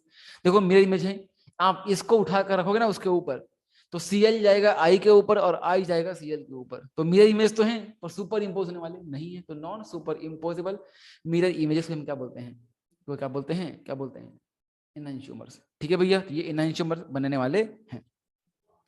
चलिए इसमें एक बात अपन और लिख सकते हैं, जब भी जितने भी इनैंशियोमर्स होंगे उनमें सिमेट्री एलिमेंट क्या होगा, एब्सेंट होगा, है कि नहीं, हम जानते हैं। तो हमें देखा कि इनैंशियोमर क्या होते हैं, ये क्या होते हैं, ऑप्टिकली एक्टिव आइसोमर्स हैं। इनैंशियोमर्स क्या हैं, ऑप्टिकली एक्टिव आइसोमर्स हैं। और जब भी कोई चीज ऑप्टिकली एक्टिव है, इसका मतलब क्या है, उसमें सिमेट्री एलिमेंट क्या होगी, एब्सेंट रही होगी। तो symmetry element must be absent.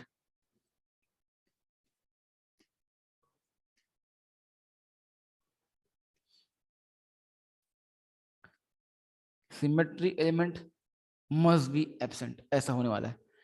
ठीक है भैया, सिमेट्री एलिमेंट एब्सेंट होने वाला है, ये बात गारंटी है। Symmetry element must be absent. ये मामला था हमारा इनैंशियोमर्स का, आपने देखा भी है कुछ, है कि नहीं ऐसा। ठीक है चलिए, अब इसमें एग्जाम्पल के फॉर्म में एक और देख लेते हैं, आप आपके लिए आप ट्राई कर लें। चलिए चेक करते हैं।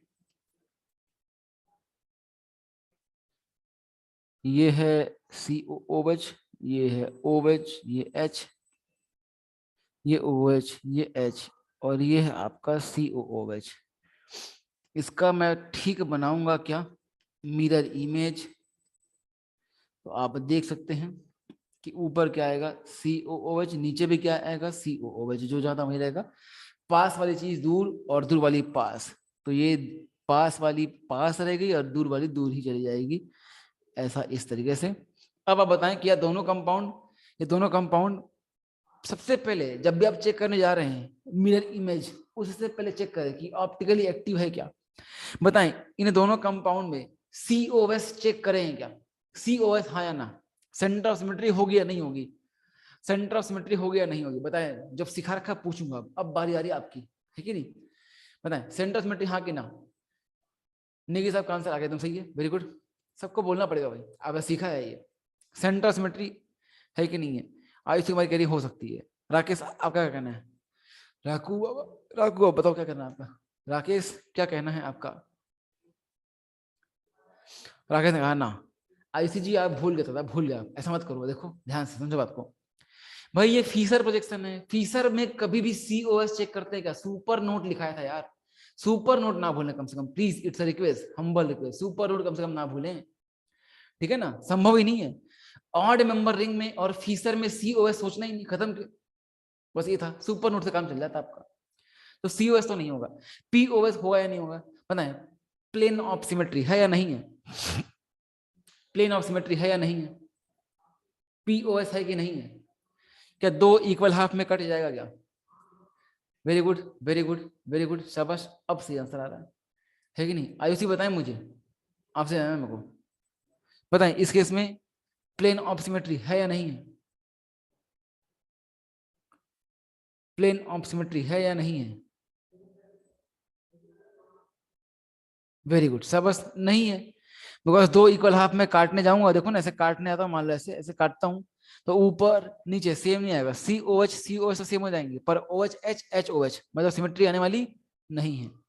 सिंपल सा खेल है, इसीलिए सारा अपना टाइम लगाया था वहां पर पीओएस और सीओएस सीखने वगैरह में, बिकॉज ये चीज आगे काम आती है ऐसे, इसलिए बनता है लोगों के लिए कॉम्प्लेक्स ही। अपन ने वो चीज अच्छे सीख गई है, अच्छा सीखा हुआ है काटना पीटना, तो काम खटाखट बनता होता है। इसका मतलब ये बात है कि पीओएस सीओएस नहीं है, तो दोनों कंपाउंड कैसे हैं? ऑप्टिकली एक्टिव है। और जब दो लोग होते हैं ऑप्टिकली एक्टिव आइसोमर्स और वो आपस में एक दूसरे की बन जाए मिरर इमेज, तो मतलब खेल खत्म हो गया, फिर तो क्या बन जाएंगे? इनैंशियोमर्स। तो अब बताएं मुझे कि क्या ये आपस में एक दूसरे की मिरर इमेज है क्या? आपस में एक दूसरे की मिरर इमेज है क्या? बिल्कुल है। और जब दो लोग आपस में है एक दूसरे की मिरर इमेज, और यहाँ पर ये बात तय है कि यहाँ पर सिमेट्री आने वाली नहीं है, तो non superimposable mirror image बन जाएंगे, कंफर्म बात है। अगर ऑप्टिकली एक्टिव चीज है, optically, I repeat, optically active चीज का आपने बना दिया मिरर इमेज, तो कंफर्म है क्या बन गया आपस में? एनहांसियोमर। ठीक है ना? एनहांसियोमर को बोलना ये भी है कि ऑप्टिकली एक्टिव चीज का मिरर इमेज ही क्या होता है? एनहांसियोमर। खत्म खेल, आपस में क्या बन जाएंगे? एनहांसियोमर। तो ये दोनों आपस में क्या है? Non superimposable mirror images आएगा क्या? एनहांसियोमर है दोनों दोनों, कहीं कोई दिक्कत नहीं है, ये दोनों आपस में क्या है? एनहांसियोमर्स है। एक तरीका और जुगाड़ लगाने का, क्या? आर एस कॉन्फ़िगरेशन से। हमने कहा था कि जब भी दो लोग आएंगे ना, जब भी दो लोग बनेंगे एनहांसियोमर्स, उनका कॉन्फ़िगरेशन ठीक उल्टा आता है। एस का आर हो गया, आर का एस हो गया। तो अब चेक करते बताएं, चलो आर एस निकाल के देखते हैं। बताएं इस केस में, इस पर निकालता हूं, पहली पैरिटी कौन सी होगी? OH। नंबर 2 पे कौन आएगा? यहाँ कार्बन है, यहाँ भी कार्बन है, कार्बन की तीनों वैलेंसी पर ऑक्सीजन है, तो नंबर 2 ये हो जाएगा। नंबर 3 है बॉन्ड आएगा, और नंबर 4 पर ही आएगा। जाना है 1 से 2, मतलब क्या बन गया? ये क्लॉक की एंटी क्लॉक। क्या बन गया ये क्या है? Anti clockwise. क्या बन गया ये? Anti clockwise. अब जो एंटी क्लॉकवाइज है और लोवेस्ट प्रायोरिटी कहाँ है? हॉरिजॉन्टल पर, तो क्या लगेगा? हार। क्या लगेगा? हार, है कि नहीं? हॉरिजॉन्टल पर एंटी क्लॉकवाइज आर, तो क्या बन जाएगा? R configuration. तो यहां पर तो क्या आएगा? आर। ठीक है, नीचे वाला चेक करते हैं। नीचे वाला, यहां पर प्रायोरिटी क्या आएगी? OH की फर्स्ट, COH की सेकंड, ये वाली अगेन थर्ड, और यहाँ पर क्या आएगा? फोर्थ। तो कहाँ जाऊंगा? 1 से 2 की तरफ। अरे हाँ कि ना? तो ये 1 से जाऊंगा 2 की तरफ, ये 1 ये 2 ये ऐसा, इस तरीके से। अब बताएं ये क्या है? क्लॉक की एंटी क्लॉक। अब भी क्या है? क्या है बताओ? क्लॉक की एंटी क्लॉक, बताओ। Anti clockwise. और एंटी क्लॉकवाइज की बात करी जाए इस केस में जो लोवेस्ट प्रायोरिटी है वो कहाँ आ रहा है? लोवेस्ट प्रायोरिटी कहाँ आ रहा है? हॉरिजॉन्टल पर। ये भी क्या बन जाएगा? आर आ जाएगा। तो दोनों का कॉन्फ़िगरेशन निकाल लिया। अब मिरर इमेज पर चेक करते हैं। बताएं अगर इसका निकालता हूं कॉन्फ़िगरेशन, बताएं क्या आएगा? बता पाएंगे क्या? बताएं इन दोनों का कॉन्फ़िगरेशन बताएं। ऐसा आ रहा है, वेरी गुड। ये 1 हो जाएगा, ये 2 हो जाएगा, ये 3 हो जाएगा, और ये 4 हो जाएगा। तो 1 से गए 2 की तरफ, ये बनने वाला है मामला ऐसा। क्या बन रहा है? ये क्लॉकवाइज। क्या बन रहा है? क्लॉकवाइज। और कहाँ है ये? हॉरिजॉन्टल पर, है कि नहीं? तो क्लॉकवाइज हॉरिजॉन्टल क्या बन जाएगा? क्या बन जाएगा? क्या बन जाएगा? हार बनता है। हॉरिजॉन्टल पर एंटी क्लॉकवाइज आर, तो क्लॉकवाइज क्या बन जाएगा? एस बन जाएगा। बताएं नीचे वाले का क्या आएगा? नीचे वाले का क्या आएगा? नीचे वाले क्या आएगा बताएं? ये 1, ये 2, ये 3, और ये 4। जाना है 1 से 2 की तरफ, तो ये खेल बनने वाला कुछ ऐसा, इस तरीके से। ये भी क्या आ रहा है? क्लॉकवाइज। तो सेम खेल ही है, ये भी क्या आएगा? एस। तो देख सकते हैं आप कि जो कॉन्फ़िगरेशन है वो ठीक उल्टा हो गया है, कि पहले क्या था? आर आर, अब क्या बन गया? S S. तो ठीक इन्वर्जन हो जाए, अगर ऑप्टिकली एक्टिव कंपाउंड में कॉन्फ़िगरेशन का हो जाए इन्वर्जन, तो क्या कहलाते हैं आपस में? इनैंशियोमर। बाद में इसे इस्तेमाल करूंगा ट्रिक के फॉर्म में। ठीक है भैया, तो ये था मामला किसका? इनैंशियोमर्स का। इसे बोलते हैं आपस में क्या? इनैंशियोमर। एक टर्म था इनैंशियोमर, अपने क्लियर किया है। आपको क्लियर हुआ क्या? बताएं इनैंशियोमर में कहीं कोई दिक्कत है क्या? इनैंशियोमर में कहीं कोई दिक्कत है क्या? आपसे कुछ लाइनें पूछता हूं मैं, बताएं इनैंशियोमर क्या है? ऑप्टिकली एक्टिव की इनएक्टिव? इनैंशियोमर क्या होते हैं? ऑप्टिकली एक्टिव की, बोले एक्टिव होते हैं, शाबाश बहुत अच्छे, एक्टिव होते हैं। क्या होते हैं ये? सुपर इम्पोजेबल की non super imposable? Super imposable, SI की non super, non non non, है कि नहीं? Non superimposable mirror images, है कि नहीं? इन्हें बोलते हैं एनहांसियोमर्स। अच्छा, इनकी प्रॉपर्टी क्या होगी? सेम की अलग? प्रॉपर्टी क्या होगी? सेम की अलग? सेम होगी। आईने के सामने खड़े होने से इंसान बदलता नहीं है। अगर आईने सामने, जैसे मान लो मैं खड़ा हूँ, बैठा हूँ मान लो, आपके लिए तो आईना हूँ ना मैं, आप मुझे दिखाई देख रहे हैं आईने के बाहर, है कि नहीं? अरे मेरे यहाँ बाल खड़े हैं तो वहां भी बाल खड़े होंगे, ऐसा नहीं कि यहाँ बाल खड़े वहां बाल से चिपक गए होंगे, ऐसा है क्या? क्या आपकी स्क्रीन पर बाल चिपके हुए हैं क्या? नहीं है, ऊपर मतलब ऊपर ही रहेंगे।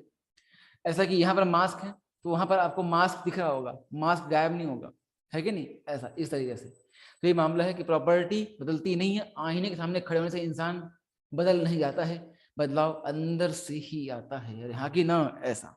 चलिए, ये था मामला इनैंशियोमर्स का। ठीक है, बस मिरर इमेजेस हैं। नंबर 2 सेकंड देखते हैं, अगला टर्म हमारा रैसमिक मिक्सचर।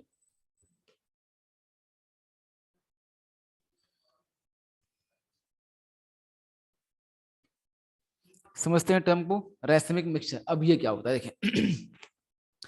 अगर बात की जाए रैसमिक मिक्सचर की तो ये क्या होता है? 50-50 मिक्सचर होता है। किसका? इनैंशियोमरिक पेयर का। जो इनैंशियोमर्स है ना, जो दो कंपाउंड इनैंशियोमर्स थी, उसका आधा आधा मिक्सचर होता है। ठीक है भैया, मतलब मैं कह सकता हूँ कि इस केस में 50-50 मिक्सचर होता है ना, तो मैं बोल सकते हैं क्या बोले, इक्विमोलर मिक्सचर। ये होता है इक्विमोलर।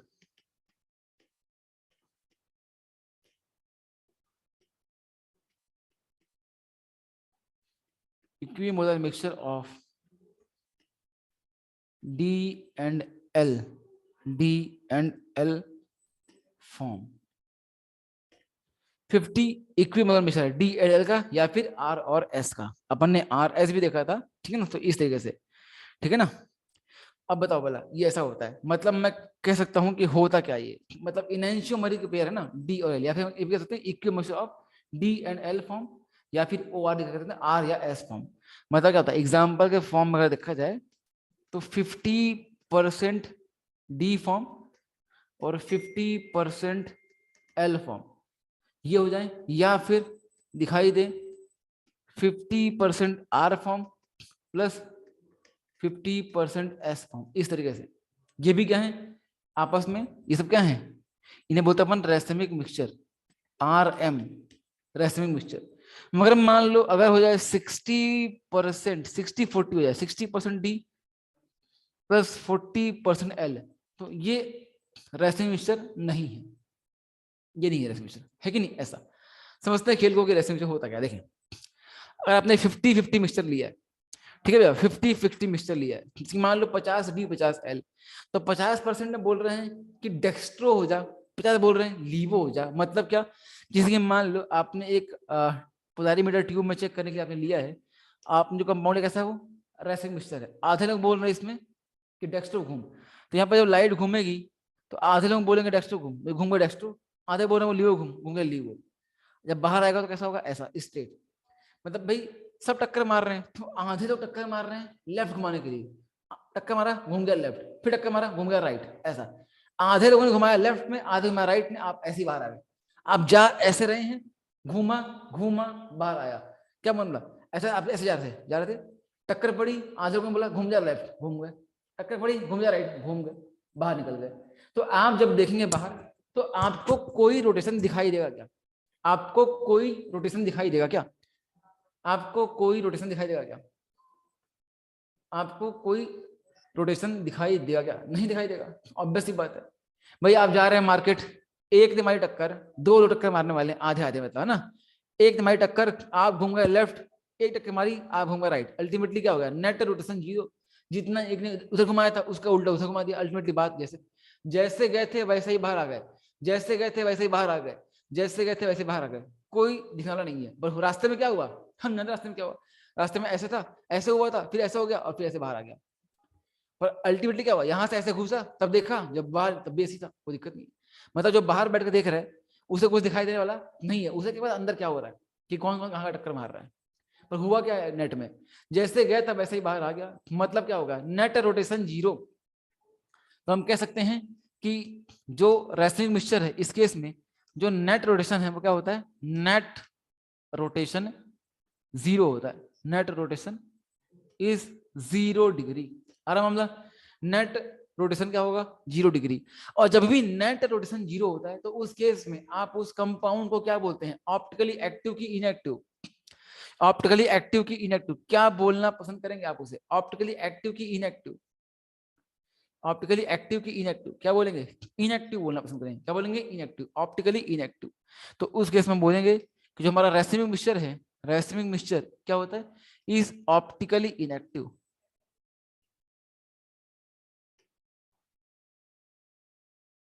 कैसा, ये ऑप्टिकली इनएक्टिव होता है।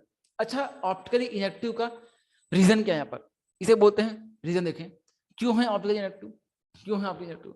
बताओ, दो अलग अलग लोगों ने टक्कर मारी कि एक ही इंसान ने दो टक्कर मारी, दो अलग अलग इंसान ने टक्कर मारी कि एक ही इंसान ने दो टक्कर मारी, दो अलग अलग टक्कर मारी। जिसे बोलते हैं एक्सटर्नल कंपनसेशन, की एक आदमी टक्कर मारी थी, दूसरा आया उसने उसे कंपनसेट कर दिया।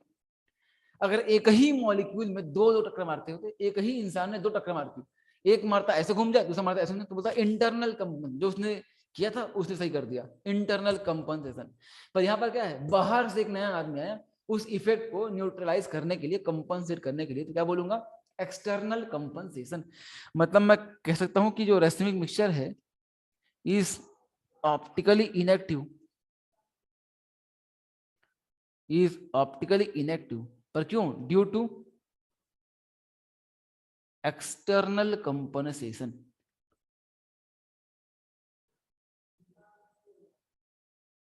ठीक है भैया, तो जो आरएम है, जो रेसिमिक मिक्सचर है, वो क्या है, ऑप्टिकली इनएक्टिव है।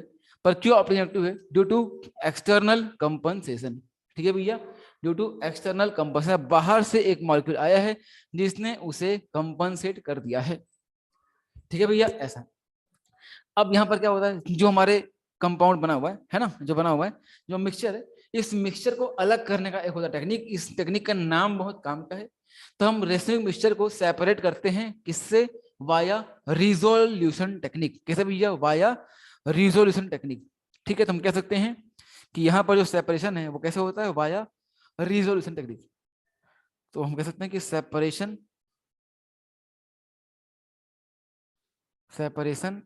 Of racemic mixture is known as resolution। क्या बोलते हैं, रिजोल्यूशन। ये टर्म आपको पता होना चाहिए कि आप जो रेसिमिक मिक्सचर को अलग करते हैं सेपरेट, उस चीज को क्या बोलते हैं, रिजोल्यूशन बोला जाता है। क्या बोलते हैं, रिजोल्यूशन बोला जाता है।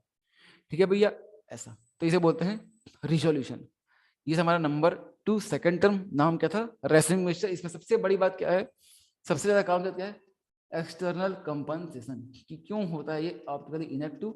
ये बात सबसे ज्यादा काम की है, ड्यू टू एक्सटर्नल कंपनसेशन। और जानना क्या चाहिए कि 50-50 होता है मिक्सचर, चाहे डी ले लो, चाहे एल ले लो, चाहे आर ले लो, चाहे एस ले लो। अच्छा, ये चीज जो है वो आर एम नहीं है। क्यों नहीं है, क्योंकि आर एम जो रेसिमिक मिक्सचर है, वहां पर जो रोटेशन है वो नेट में क्या होता है, सन्नाटा, जीरो, कोई भी रोटेशन देखने को मिलता नहीं है, जीरो ना जीरो रोटेशन।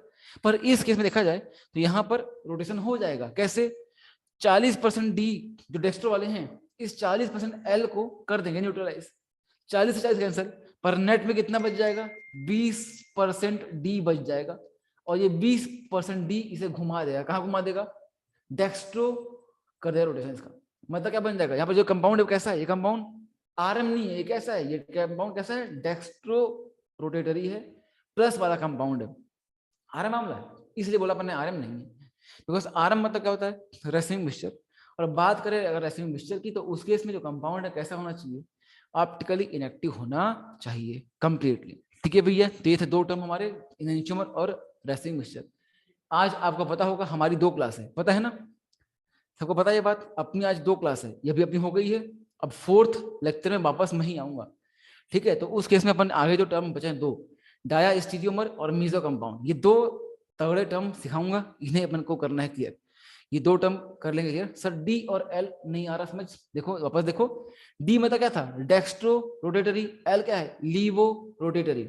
आपको मैंने स्टार्टिंग में डे 1 पे जो पोलारीमीटर बनाया था एक्सपेरिमेंट, याद है, वो खोलो भला, वो खोलो, कॉपी में खोलो फटाफट, पोलारीमीटर एक्सपेरिमेंट खोलो, खुल गया। और वहां देखो जो पीपीएल घूम रहा था, पीपीएल घूम रहा था या तो इधर या तो इधर या तो इधर या तो इधर। अगर यहां घूमता है राइट साइड पर तो बोलते थे क्लॉकवाइज रोटेशन, मतलब क्या, डेक्स्ट्रो रोटेटरी, स्मॉल डी या फिर प्लस साइन, या फिर दूसरा है घूम कहाँ रहा है, अपोजिट, लीवो रोटेटरी। आ रहा मामला यही है। तो डी और एल क्या होते हैं, रोटेशन है ये। कि पीपीएल का प्लेन किसी कंपाउंड ने किस तरह घुमा दिया, ये बताता है उस चीज को। ठीक है भैया, ऐसा। और ये हम निकालते हैं प्रैक्टिकली एक्सपेरिमेंटली पोलैरीमीटर से, डे 1 पर ही सिखाया था, इसलिए मैंने यहाँ पर लिख दिया इसमें, जिसको मैंने देखा कॉन्फ्रेंस वाला वहाँ ये लिखा हुआ है कि कैसे निकालते हैं, एक्सपेरिमेंटली बाया पोलैरीमीटर। ठीक है भाई, ये होता है मामला ऐसा। अगला टर्म आएगा इसमें डाया स्टीरियोमर्स, नंबर थर्ड टर्म है डायस्टीरियोमर्स। टाइम हो चुका है तो आज यहीं पर, अभी आज नहीं, मतलब अभी के लिए यहीं पर छोड़ रहे हैं। थर्ड टर्म आकर देखेंगे अगली मुलाकात में, अभी फोर्थ लेक्चर में। ठीक है ना, तो अपन पढ़ाएंगे वहां पर, कंटिन्यू करेंगे फोर्थ लेक्चर में। तो अभी के लिए बस इतना ही। अभी शाम में, अभी जब सेकंड लेक्चर आएगा तो आगे बढ़ाएंगे। ठीक है ना, ऑप्टिकल आज लगभग समाप्ति की तरफ बढ़ जाएगा। ठीक है भैया, चलें। आई होप इसे एक बार ट्राई करें, तो आज अभी जो ब्रेक मिले, इस ब्रेक में रिवाइज करना एक बारी, ताकि आगे फायदा मिलेगा अपने को। ठीक है ना, कुछ चीजें सीखेंगे अच्छे अच्छे। ठीक है, तो अभी के लिए बस इतना ही कर रहा हूँ सेशन एंड बाय बाय। ठीक है दादा, चलो ओके, ऑल दी बेस्ट।